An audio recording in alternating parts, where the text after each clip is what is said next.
Many years ago, in ancient times, an elder from distant lands entered a remote village.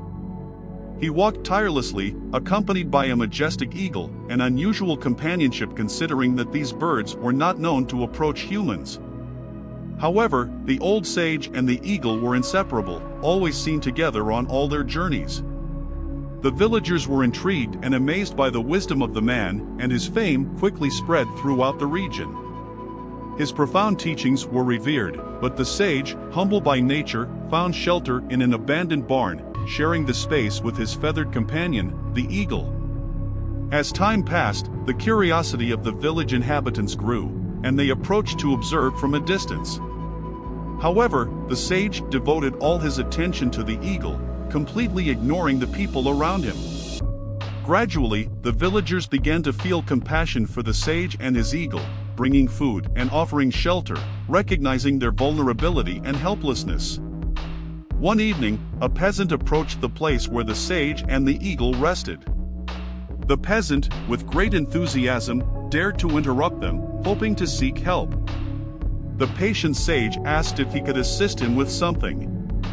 The anxious peasant confessed that he had heard of the great wisdom of the sage and desired an answer to his question, how to open the doors to heaven and close the doors to hell.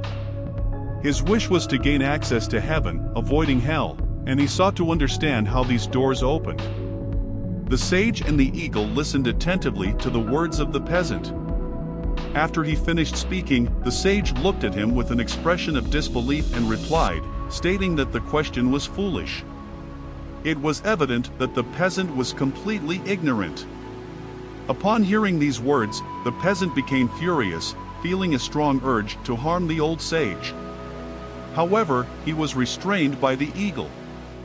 At that moment, the peasant realized that the sage was blind and that the eagle played the role of his guide.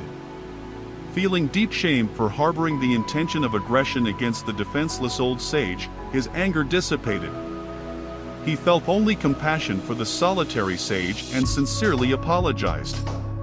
It was then that the sage uttered his final words, "Anger opens the doors of hell for you, while compassion opens the doors of heaven." The moral of this story is that we often allow anger to overpower us, missing out on great opportunities in our lives. Reflecting on this story, we can understand that the sage spent most of his time in solitude, having only the company of the eagle.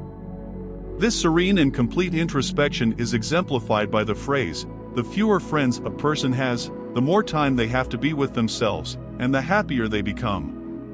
May we deeply reflect on this message and understand the importance of controlling our emotions in order to make the most of the opportunities that life presents to us.